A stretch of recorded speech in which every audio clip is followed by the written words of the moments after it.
CGPSC smart learning में आप सभी का बहुत बहुत स्वागत है। आज की इस वीडियो में हम प्री डीएड एग्जाम में पूछे जाने वाले रीजनिंग से संबंधित महत्वपूर्ण प्रश्नों को बताएंगे एंड जो भी क्वेश्चन बताएंगे पूरा का पूरा ट्रिक के अनुसार ही रहेगा। तो यहाँ पर पहले नंबर के प्रश्न में है, कौन सा क्षेत्र शिक्षित ग्रामीण जो बेरोजगार नहीं है को दर्शाता है। यहाँ पर ध्यानपूर्वक आपको पढ़ना है, ऐसा कौन सा क्षेत्र है जो सिर्फ शिक्षित ग्रामीण जो बेरोजगार नहीं है को दर्शा रहा है। तो सबसे पहले यहाँ पर पूछा गया है बेरोजगार नहीं है को दर्शा रहा है। तो पहले तो यहाँ पर आप देखेंगे सी वाला जो है बेरोजगार है, ई वाला भी आपका बेरोजगार है, बी वाला भी बेरोजगार की श्रेणी में आ रहा है और डी वाला भी बेरोजगार की श्रेणी में ही आ रहा है। तो इस तरह हम ये जो क्वेश्चन चारों है उसको तो सही नहीं मानेंगे, क्योंकि यहाँ पर है शिक्षित ग्रामीण है कह रहा है।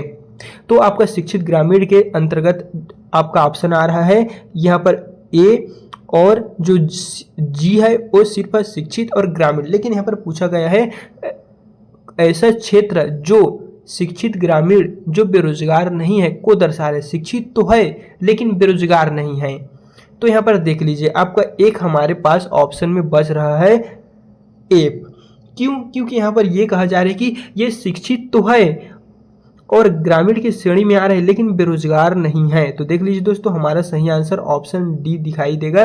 डी वाला सबसे लास्ट है, यही इसका राइट आंसर है। ए ऐसा है जो शिक्षित ग्रामीण होते हुए भी बेरोजगार की श्रेणी में नहीं आता है। तो इसका सही आंसर ऑप्शन डी हो जाएगा। फिर इसी को देख के आपको 13 नंबर के क्वेश्चन को भी सॉल्व करना है। जैसा कि यहाँ पर है, कौन सा क्षेत्र शिक्षित बेरोजगार ग्रामीण को दर्शाता है, यानी कि शिक्षित है और बेरोजगार ग्रामीण को दर्शाता है। तो यहाँ पर साफ साफ कहा जा रहा है कि एक ऐसा आपको ऑप्शन को चुनना है जो शिक्षित भी हो, बेरोजगार भी हो और ग्रामीण भी हो, यानी कि तीनों के अंडर आना चाहिए। तो चलिए इस स्ट्रक्चर को हम फिर से सामने लाते हैं और यहाँ पर बताते हैं। आपका यहाँ पर देखेंगे सिर्फ आपका आएगा डी वाला ही, क्योंकि डी वाला जो है वो शिक्षित के अंडर आ रहा है, ग्रामीण के अंदर भी आ रहा है और बेरोजगार के अंदर भी आ रहा है। यानी कि डी वाला वह ऑप्शन है जो हमें शिक्षित ग्रामीण बेरोजगार तीनों तरह से दिखाई दे रहा है। तो ये जो शिक्षित बेरोजगार ग्रामीण, इसका सही आंसर दोस्तों ऑप्शन जो यहाँ पर दिखाई देगा सी वाला, यही आपका राइट एंड करेक्ट आंसर होगा। तो देख लीजिए यही इसका राइट एंड करेक्ट आंसर होगा। बाकी यहाँ पर अगले क्वेश्चन में पूछा जा रहा है, निम्नांकित आकृति को बनाने में न्यूनतम कितनी संख्या में सीधी रेखा की आवश्यकता होगी। यहाँ पर एक स्ट्रक्चर दिए गए हैं, तो यहाँ पर टोटल आपको बताना है कि कितना जो है सीधी रेखा यहाँ पर है, कितनी सीधा, अगर आप काउंट करेंगे तो कितनी सीधी रेखा है। जैसे कि ये भी सीधी रेखा है, ये भी सीधी रेखा है, ये भी सीधी रेखा है। तो इस तरह कितनी सीधी रेखाओं से जो लाइन है, डायग्राम है, वो बना हुआ है। तो चलिए सभी सीधी रेखा को हम यहाँ से काउंट करते हैं कि कितने हो रहा है। तो आपको इसी तरह काउंट करते हुए चलना है। पहला तो ये आपका हो गया 1, फिर नीचे का 2, फिर ये 3 हो गया, और चलिए नीचे का भी हम आपको गिन के बताते हैं। ये आपका 4 हो गया, और ये आपका 5 हो गया, ये आपका 6 हो गया, और ये आपका 7 हो गया। चलिए कलर करते हैं। 8, 9, 10, 11, 12, 13, 14, 15, 16 और ये 17। इस तरह का देखिए दोस्तों, अगर आप पूरा अगर गिनते हैं तो ऑप्शन में टोटल इनमें कितना, तो आपका 17 सीधी लाइन बना हुआ है। टोटल आप गिन के देख लीजिए, इस स्ट्रक्चर को ऐसे ऐसे पूरा गिनिएगा तो आपका टोटल 17 ऑप्शन आ गए। 17 लाइनों से है जो बना है, तो हमें ऑप्शन बी में नजर आ रहा है टोटल 17। तो बी वाला जो है वो इसका राइट एंड करेक्ट आंसर होने वाला है। तो बी को आप टिक कीजिएगा। बाकी यहाँ पर अगले प्रश्न में ये पूछा जा रहा है, यदि किसी सांकेतिक भाषा में 312 का मतलब स्टडी वेरी हार्ड होता है, तो 514 का मतलब हार्ड वर्क पेस और 357 का मतलब स्टडी एंड वर्क होगा। तो वेरी के लिए कौन सा कोड यहाँ पर प्रयुक्त होगा। तो इसे चलिए हम आपको बिल्कुल ट्रिक के माध्यम से सॉल्व करके जो है बताते हैं। पहले तो यहाँ पर देखेंगे 312 का मतलब स्टडी वेयर हार्ड और 514 का मतलब हार्ड वर्क पेश होता है। तो आपको बताना है कि यहाँ पर जो है ओ वेरी का मतलब क्या होता है। तो पहले आप यहाँ पर देखेंगे 312 और 514 दोनों में जो है वो हमें एक कॉमन नजर आ रहा है। यहाँ पर स्टडी वेरी हार्ड और हार्ड वर्क पेस, तो दोनों में कौन सा कॉमन है, वो हमें हार्ड नजर आ रहा है। तो एक का मतलब मानेंगे हम हार्ड मान के चलेंगे, क्योंकि एक दोनों में कॉमन है और हार्ड भी दोनों में कॉमन है।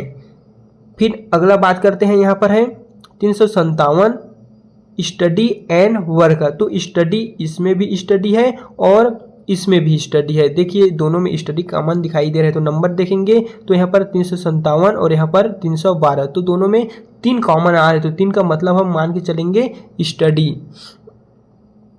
स्टडी। फिर यहाँ पर हमें बच रहा है वेरी का मतलब बताना है, तो यहाँ पर एक हमें मिल रहा है वेरी और 2 है, तो 2 का मान के चलेंगे वेरी।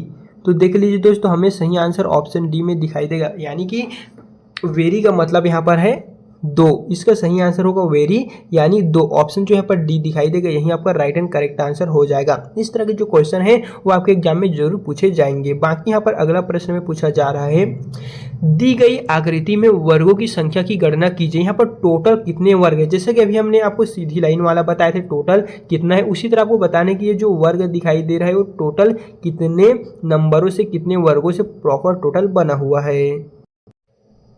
तो यहाँ पर टोटल वर्गों की संख्या आपको निकालना है। तो पहले तो यहाँ पर ये आपका वर्ग हो गया, ये देख लीजिए सर्कल वाला 1 वर्ग, 2 वर्ग, 3 वर्ग, 4 वर्ग, टोटल यहाँ पर 4 वर्ग, तो नीचे में भी 4 ही वर्ग आएगा। फिर आपका देखेंगे तो 1 वर्ग ये हो गया, चलिए कलर चेंज कर लेते हैं, और आपका 1 वर्ग यहाँ पर देखिए ऐसा 1 वर्ग, फिर ऐसा आपका 1 वर्ग, फिर ऐसा आपका वर्ग, टोटल यहाँ पर 3 वर्ग यहाँ से आपका निकल रहा है। इस तरह देखेंगे तो आपका ऊपर में टोटल ये आपका होगा देखिए 4 वर्ग, और अगर आप करते हैं तो यहाँ पर देखिए ये हमने जो सर्कल बनाया है इसमें 1 2 3 4, यहाँ पर 4, यहाँ पर भी 4 और यहाँ पर भी 4, इस प्रकार 4 + 4 + 4 यहाँ पर 12, और यहाँ पर जो आपका है इसे हमने डबल गिने हैं तो इसमें हम 2 माइनस कर देंगे तो बचेगा हमारा जो है 10।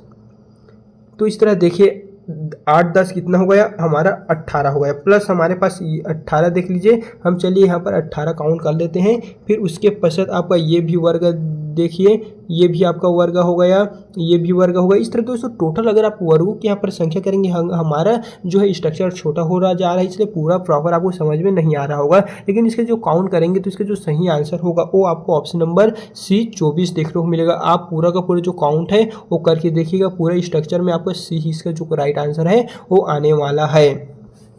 बाकी यहाँ पर अगले 17वें नंबर के प्रश्न में है विलुप्त पद ज्ञात कीजिए। बाकी दोस्तों आपको वीडियो अच्छा लग रहा होगा तो कमेंट बॉक्स में एक अच्छा से कमेंट जरूर कीजिए। बाकी आपको अगला कौन से टॉपिक वीडियो चाहिए वो भी कमेंट बॉक्स में बता सकते हैं। विलुप्त पद ज्ञात कीजिए, यहाँ पर इस क्वेश्चन मार्क वाले डब्बे पे इनमें से क्या ऑप्शन आएगा उन्हीं की आपको यहाँ से पहचान करना है। तो चलिए इसे भी हम आपको बिल्कुल ट्रिक के माध्यम से सॉल्व करके जो है बताते हैं। पहले तो यहाँ पर देखेंगे JR कैसे में आया, तो ABCD का सीरीज होता है A से Z तक का, A मतलब 1, B मतलब 2, C मतलब यहाँ पर 3, Z 26, इस तरह प्रॉपर आपको काउंट आता ही होगा, उसी के बेसिस पे ये बनेगा। पहला यहाँ पर है J, तो J का आपका आएगा 10 प्लस यहाँ पर है R का आपका आएगा 18। तो दोनों को अगर आप जो है 10 18 प्लस करेंगे तो कितना होगा 28। फिर 28 में यहाँ पर किया गया है 2 से भाग, तो कितना आया है 14। फिर नेक्स्ट यहाँ पर है 7 का C कितने नंबर पे आता है 3 प्लस K कितने नंबर पे आता है आपका 11। तो इसका अगर हम जोड़ा हुआ है इसको तो टोटल 11 3 14 में 2 का भाग दिया है 7, यहाँ पर देख लीजिए 7 आ गया है। इसी के पैटर्न पे हम आपको ये नीचे वाले को बनाए। देख लीजिए पहले तो आपको ये समझना होगा कैसे में आया, फिर अब चलिए इसे बताते हैं कैसे में आया। PV, तो P कितने नंबर पे आता है आपका 16 प्लस V कितने नंबर पे आता है 18, प्लस कर दीजिए कितना होगा तो टोटल 38 होगा। तो 38 में 2 का हम भाग देंगे तो ये आपका कटने वाला है 2 एकम 2, या फिर कहें तो प्रॉपर 19 एकम 19 19 दूनी 38 हो जाएगा।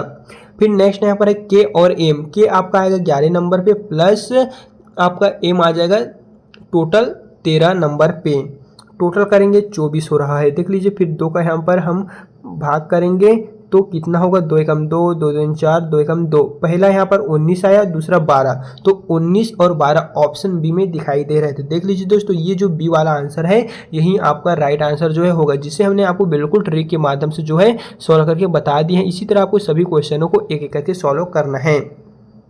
बाकी यहाँ पर देखेंगे तो अगला क्वेश्चन कुछ इस प्रकार से देखने को मिलने वाले। बाकी दोस्तों अगला जो भी क्वेश्चन है उनके लिए हम हमारे चैनल के द्वारा नेक्स्ट पार्ट आएगा। आज की इस वीडियो में बस इतना ही। बाकी हमारे चैनल में बहुत सारे टॉपिक को जो वीडियो है बनकर अपलोड हो चुका है, अगर आप नहीं देखें तो सभी को वीडियो लिंक डिस्क्रिप्शन में मिल जाएगा। एक बार सभी का प्लेलिस्ट वॉच जरूर कीजिएगा।